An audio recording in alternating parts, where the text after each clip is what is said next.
Assalamualaikum. Welcome to Psychic Learners Academy by Via Baloch.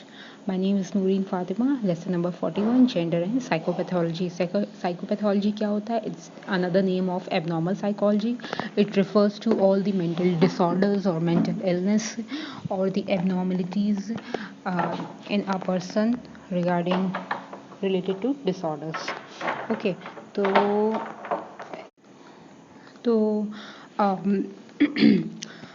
men and women, they both have equal risk for developing any mental disorder. और mental health research professional और researchers का कहना है कि diagnostic एक criteria इस तरह बनाया गया, इस तरह वो किया गया है, डिज़ाइन किया गया है इन अ मैनर। क्योंकि ये वुमेन वुमेन ज़्यादा क्या कहते हैं डायग्नोज होती हैं with mental health problem than men. इस डिस्कशन में जेंडर एंड साइकोपैथोलॉजी में हम 3 टॉपिक्स कवर करेंगे: gender stress and coping, gender bias in diagnostic criteria, gender difference in mental disorder. तो ये चैप्टर क्या है 41, ये है जेंडर स्ट्रेस एंड कोपिंग को लेकर के। स्ट्रेस क्या होता है? स्ट्रेस एक तरह से थ्रेट समझ लीजिए ये, एंड एक तरह से डिस्टर्बेंसेस समझ लीजिए इन योर नॉर्मल लाइफ, या जब भी किसी भी इंसान की लाइफ का बैलेंस थोड़ा इधर उधर हो जाता है। क्यों होता है? क्योंकि वो स्ट्रेस की वजह से होता है। एंड वो उनकी वेलबींग में भी प्रॉब्लम आती है, एंड उनको ऐसे सिचुएशन में वो आ जाते हैं जिससे उनकी वेलबींग इफ़ेक्ट होती है। तो अगर कोई ऐसी प्रॉब्लम सिचुएशन है एंड आपके पास कोई ही वे नहीं मिल रहा, कोई तरीका नहीं मिल रहा, कोई ही ज़रिया नहीं मिल रहा जिसकी वजह से आप उस प्रॉब्लम से बाहर निकलें, तो आपको ट्रैप्ड फील होता है, आप थ्रेटेंड डर जाते हो, आप एंग्शियस हो जाते हो, तो आप स्ट्रेस फील करते हो। ओके, जैसे अगर एग्जांपल ले लें कि अगर किसी की जॉब है तो अगर किसी की जॉब अब नहीं है, अगर किसी की जॉब अब नहीं है बट उसके पास कोई सेविंग्स भी नहीं है, एंड वो और किसी जॉब के लिए अब क्वालिफाइड भी नहीं है, तो उसके लिए ये एक स्ट्रेस डेवलप हो सकता है। और अगर किसी की जॉब चली गई है बट वो फाइनेंशियली स्टेबल है, लाइक उसका साइड बिजनेस है या उसके पास कैपिटल्स हों, प्रॉपर्टीज़ हों जिसे वो बेच करके काफ़ी सालों तक जी सकता है, अच्छे से फाइनेंशियली स्टेबल हो, एंड उसकी एक ऐसी क्वालिफिकेशन भी है जिससे उसे और भी जॉब मिल सकते हैं, तो उसका जॉब लूज़ करना कोई बहुत बड़ी बात नहीं होगी, ही ना ही उससे कोई ऐसा स्ट्रेस होगा। तो ये आप देख रहे हैं कि रिसोर्सेज की कमी होने की वजह से कोई ज़रिया नहीं है, कोई तरीका नहीं है उस प्रॉब्लम सिचुएशन से निकलने के लिए, तो इसको ही कहते हैं स्ट्रेस। ओके, स्ट्रेस में फाइट एंड फ्लाइट सिचुएशन होती है, चाहे आप लड़िए या फिर उस चीज़ को छोड़ के भाग जाइए। स्ट्रेस में कहते हैं एक्टिव सिंपैथेटिक नर्वस सिस्टम का इफेक्ट रहता है। I am not explaining sympathetic nervous system because I hope कि आपने को मालूम होगा, नर्वस सिस्टम पढ़ा दिया गया पहले भी। पर्सन किसी को भी अगर स्ट्रेस एक्सपीरियंस हो रहा है तो उसकी हार्ट रेट काफ़ी इंक्रीज हो जाएगी। Hyper ventilation means increased breathing, normal breathing से ज़्यादा, ठीक है। स्वेटिंग और पसीना, cold sweats, dry mouth, shaky legs, ये सारे सिम्टम्स हैं। जेंडर डिफरेंसेस क्या है? बहुत सारे सालों तक साइकोलॉजिस्ट एक फाइंडिंग पे रिलाई करते थे। वो फाइंडिंग किसकी थी? वॉल्टर कैनन की थी, और वॉल्टर कैनन ने कहा था कि लोग जो वो स्ट्रेस को रिस्पॉन्स करते हैं वो हाइटेंड अराउजल से करते हैं, जैसे कि फाइट या फ्लाइट का जो उनकी इंक्रीज्ड अराउजल रहती है, चाहे लड़ते हैं या तो उस चीज़ को छोड़ के भाग जाते हैं, या फ्लाइट मीन्स भागना। ओके, बट कुछ अब जो न्यू रिसर्च आई हैं उनकी डिफरेंट व्यू पॉइंट है, एंड जो न्यू रिसर्च आई है उन्होंने सजेस्ट किया है कि जो रिएक्शन जो स्टेटमेंट दी गई थी कैनन की तरह, कैनन वॉल्टर कैनन ने दिया था, वो हर जगह अप्लाई नहीं हो सकती, हर किसी पे अप्लाई नहीं हो सकती। ऑल्सो प्रीवियस रिसर्च में हमेशा मेल सैंपल्स पे ही स्ट्रेस का एक्सपेरिमेंट्स होता था। इवन अगर एनिमल भी लेते थे तो वो मोस्टली मेल होते थे, for example male rats, and there is no clear cut evidence available कि how female react to any stress। But जो रिसेंट रिसर्च हैं उनमें फीमेल्स पे भी एक्सपेरिमेंट हुए हैं, एंड अब पता चला है कि जो फीमेल रिएक्ट करती हैं टू एनी स्ट्रेस वो काफ़ी हद तक डिफरेंट है the way man react to any stress. And ये फाइंडिंग पाई गई है कि मेन यूज़ करते हैं फाइट एंड फ्लाइट रिस्पॉन्स और वुमेन यूज़ करती हैं tend and befriend response. Tend and befriend response क्या होता है? एक तरह से ये एल्ट्रिस्टिक बिहेवियर, ये मोस्टली वुमेन में होता है लाइक सेल्फलेस होकर के काम करना, या किसी जैसे कि फॉर एग्जांपल ले ले कि एक वुमेन बच्चों के लिए बच्चों का ख्याल रखना, बच्चों को प्यार करना, और सिर्फ अपने ही बच्चों को नहीं, दूसरों के भी बच्चों को, या फिर जो लोग हर्ट हो गए हैं, या फिर जो लोग जिन लोगों को थोड़ा डेंजर है, रिस्क में है, उनके लोगों की मदद करना, ये मोस्टली वुमेन में पाया जाता है। तो ये इनकी ये वाली रिस्पॉन्स रहती है। ओके, एंड जब स्ट्रेस किसी को एक्सपीरियंस होता है तो मोस्टली वुमेन दूसरों से एफिलिएट कर लेती हैं, दूसरों से कनेक्ट कर लेती हैं, पर मेन इन सोशल इंटरेक्शन नहीं करते हैं, किसी से बात नहीं करते हैं, and they do not even affiliated with anyone. ठीक है, एंड कोई भी सिचुएशन होती है जहाँ पे कोई डेंजर सिचुएशन, कोई स्ट्रेसफुल सिचुएशन, तो वुमेन किसी दूसरे वुमेन की हेल्प मतलब एक तरह से वेट करती है, एक तरह से ये कह सकते हैं कि सपोर्ट एक तरह ढूंढती है। But man they go alone. जैसे कि एग्जांपल आप ले लें कि किसी भी हॉस्पिटल में कोई सर्जरी है, या कोई लाइक डेंटल सर्जरी है, या फिर कोई और चीज़ है, तो अक्सर ऐसा होता है कि women they need someone. Okay, and men अक्सर अकेले करवा लेते हैं। Gender differences in physiological reactivity to stress, man and women दोनों में डिफरेंट टाइप्स, डिफरेंट लेवल दिखते हैं ऑफ फिजियोलॉजिकल स्ट्रेन। कहाँ स्ट्रेन पड़ रहा है फिजियोलॉजिकली यानी कि फिजिकली फ्रॉम एनी स्ट्रेस और स्ट्रेसर्स वो होते हैं जो आपको स्ट्रेस देते हैं। ओके,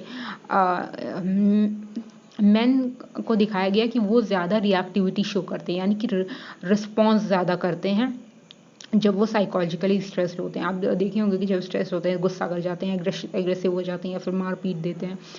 ओके, तो जेंडर डिफरेंसेस काफ़ी हद तक रिपोर्ट किया गया है in like how people respond to any stress, और क्या इम्पैक्ट पड़ता है उन पे।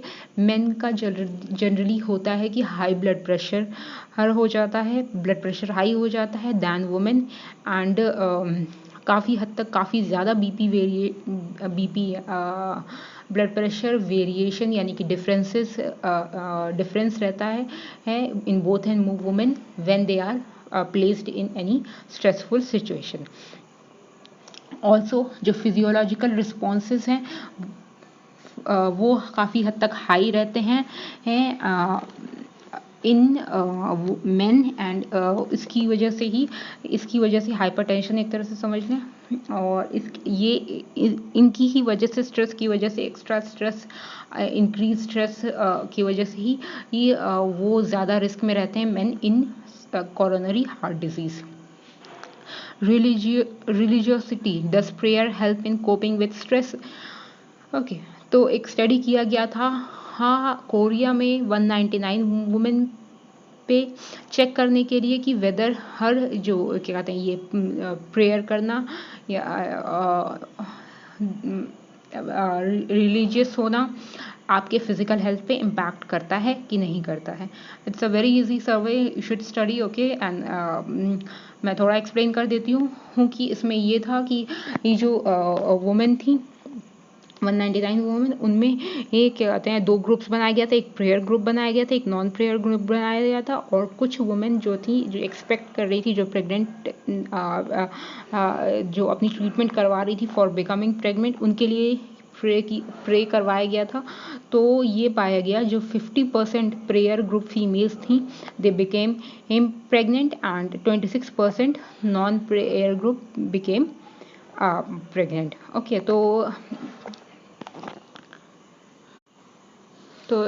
इट वॉज फाउंड दैट कि प्रेयर काफ़ी इफेक्टिव है in coping with stress. Who feels how much stress and why when compare to men? Women को ज़्यादा स्ट्रेस फील होता है, and they report a number of काफ़ी ज़्यादा स्ट्रेसर्स वो रिपोर्ट करती हैं। स्ट्रेसर्स मेजर भी हो सकते हैं, माइनर भी हो सकते हैं, डिफरेंट इवेंट्स हैं डिफरेंट सिचुएशंस हैं जो कि स्ट्रेस लाते हैं इन main and women.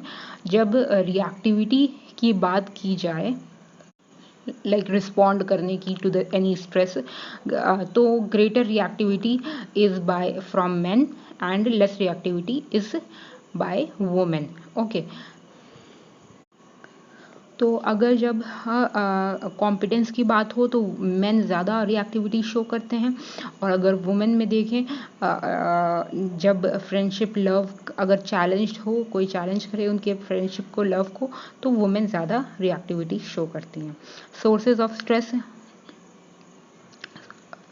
Modern life style and stress. Okay, sorry, sources of stress, कुछ क्या कहते हैं, लाइक कोई इतना जेंडर डिफरेंस नहीं है बायोलॉजिकल फिजियोलॉजिकल रिएक्शन में टू स्ट्रेस, इन क्या कहते हैं जेंडर डिफरेंस, क्योंकि स्ट्रेस ट्रिगर करता है सिंपैथेटिक नर्वस सिस्टम, और ये दोनों में होता है, मेन एंड वुमेन में। But source of stress vary कर सकता है। अब मॉडर्न लाइफस्टाइल एंड स्ट्रेस, जो औरतें डुअल पर्सनालिटी मैं बोल रही हूँ, dual role and responsibility follow करती हैं, जैसे कि बाहर भी काम कर रही हैं, जॉब कर रही हैं, और घर के भी काम कर रही हैं, तो ये सारे लोग होंगे, इनकी बर्डन हिन काफ़ी ज़्यादा रहता है, तो इन पे बर्डन ज़्यादा रहता है, इनके काम ज़्यादा रहते हैं, तो ये स्ट्रेस में रहती हैं। बट बीइंग एम्प्लॉयड, ये बाहर एम्प्लॉयड हैं, ठीक है, बाहर जाती हैं घर से, तो इनमें थोड़ा पॉजिटिविटी दिखती है regarding well being. Working women हिन कम स्ट्रेस्ड होती हैं दैन हाउसवाइफ्स। हाउसवाइफ जो हाउसवाइफ होती हैं, जो बाहर के काम नहीं कर रही होती, घर के काम कर रही होती हैं, एंड बट वो ज़्यादा वर्किंग वुमेन ज़्यादा स्ट्रेस्ड होती हैं दैन एम्प्लॉयड मैन, जो मर्द बाहर काम कर रहे हैं उनसे ज़्यादा वर्किंग वुमेन होती हैं। ओके, और जब मैन एंड वुमेन की बात की जाए है, तो वो अगर दोनों एम्प्लॉयड हैं तो उनकी हेल्थ प्रॉब्लम बहुत कम होती है, बट अगर वर्किंग मैरिड वुमेन हो तो वो ज़्यादा स्ट्रेस रहता है उसको अपने हस्बैंड से, क्योंकि हस्बैंड को क्या होता है, वो बाहर के काम करने होते हैं, बट वो जो वाइफ है उसको घर की में भी फैमिली भी संभालनी होती है और बाहर के भी काम करने पड़ते हैं। एंड जब मैरिड वुमेन की बात करें तो स्पेशली जो लो इनकम फैमिलीज़ की हैं, उनकी साइकोलॉजिकल डिस्ट्रेस यानी कि साइकोलॉजिकल स्ट्रेस काफ़ी हद तक बढ़ जाती है ड्यू टू काफ़ी ज़्यादा काम करने की वजह से। अब वो चाहे घर के काम हो या फिर बाहर के काम हो एंड घर में काफ़ी सारे काम होते हैं, पूरा अगर ग्रैंड पेरेंट्स है तो उन्हें भी देखना है, अगर बच्चे हो गए हैं तो बच्चों को भी देखना है, तो इस वजह से एम्प्लॉयमेंट, अगर कोई एम्प्लॉयड है, कोई बाहर काम करता है घर से, तो वो स्पेशली वुमेन के लिए तो उसकी ओवरऑल साइकोलॉजिकल वेलबींग काफ़ी हद तक बेहतर होती है। और एंड ये पॉजिटिविटी काफ़ी हद तक अच्छी होती है जब तक औरतें बाहर के काम यानी कि अपने जॉब पे उनका खुद का कंट्रोल होता है तब। Okay, marriage of experience and stress, marriage के पॉजिटिव इफ़ेक्ट्स होते हैं, क्योंकि मैरिड, ऐसा रिसर्च में हुआ है कि married people less stress, married people को कम स्ट्रेस होता है than single people, single unmarried people. But married life में भी कुछ कुछ स्ट्रेस होते हैं, जैसे कि इन केस ऑफ अगर हम मैरिड वुमेन की बात करें तो जिस तरह की रिलेशनशिप है आपकी हस्बैंड से, वो काफ़ी हद तक मैटर करती है for the mental health of women. And women की एम्प्लॉयमेंट, वुमेन बाहर काम कर रही है, ये औरतें बाहर काम कर रही हैं, तो उसका काफ़ी हद तक नेगेटिव इम्पैक्ट पड़ सकता है हस्बैंड के मेंटल हेल्थ पे, अगर वुमेन हस्बैंड से ज़्यादा कमा रही होती है, या वुमेन के बाहर काम करने की वजह से हस्बैंड को घर के काम करने पड़ रहे हैं, तो भी हस्बैंड को ज़्यादा स्ट्रेस हो सकता है और ये नेगेटिव इम्पैक्ट पड़ सकता है ऑन हस्बैंड। अगर दोनों बाहर काम कर रहे हैं हस्बैंड वाइफ, ठीक है, तो वो कम डिप्रेस्ड होते हैं जब वुमेन की जो जॉब है, जो सैलरी है, जो सब कुछ है, जो ओवरऑल जॉब है, उससे जो हस्बैंड है उसको कोई प्रॉब्लम नहीं है और वो सेटिस्फाइड है। इस लाइक एक तरह प्रेफरेंस होता है ना, कंसिस्टेंट होता है। ओके, एहसास से कमतरी कहते हैं शायद, हाँ, एहसास से कमतरी फील नहीं होना चाहिए हस्बैंड को। ओके, तब वो डिप्रेस्ड नहीं होते हैं या स्ट्रेस नहीं होते हैं। और अगर हस्बैंड घर के कामों में वाइफ की हेल्प करते हैं तो वाइफ कम डिप्रेस्ड होती हैं, कम स्ट्रेस्ड होती हैं, और वाइफ की हेल्प करने से हस्बैंड और वाइफ की रिलेशनशिप में और पॉजिटिविटी आती है, और हस्बैंड भी कम डिप्रेस्ड होते हैं। अगर उनकी कोई बाहर की भी प्रॉब्लम है तो वो का थोड़ी रिलीफ मिलती है, थोड़ी कम स्ट्रेस्ड होते हैं। और जब मैरिड अनमैरिड पीपल को कंपेयर किया गया तो मेंटल डिसऑर्डर्स कम थे in case of married people. Unmarried people high risk में ज़्यादा थे than unmarried unmarried people high risk में थे than married people in US. Okay, and US में मेंटल हेल्थ प्रॉब्लम से एक्सपीरियंस किए गए थे बाय हस्बैंड, बट ऑस्ट्रेलिया में ये दोनों का इक्वल था। लाइक जो भी मैरिज के बेनिफिट्स थे वो इक्वल थे for both husband and wife. And पहले ओल्डर टाइम्स पास्ट में ऐसा होता था कि मेन को ज़्यादा समझा जाता था कि मेन ज़्यादा स्ट्रेस्ड रहते हैं, डिप्रेस्ड रहते हैं क्योंकि वो बाहर के काम करते थे। बट अब ट्रेंड चेंज हो गया है, अब बहुत सारी औरतें बाहर काम कर रही हैं, एंड इस चेंजिंग सोसाइटी में मेन भी अंडर प्रेशर और स्ट्रेस्ड हैं, बट मेन ज़्यादा प्रेशर से एक्सपोज, मेन पे ज़्यादा प्रेशर होता है और वो ज़्यादा एक्सपोज होते हैं to any stress than women.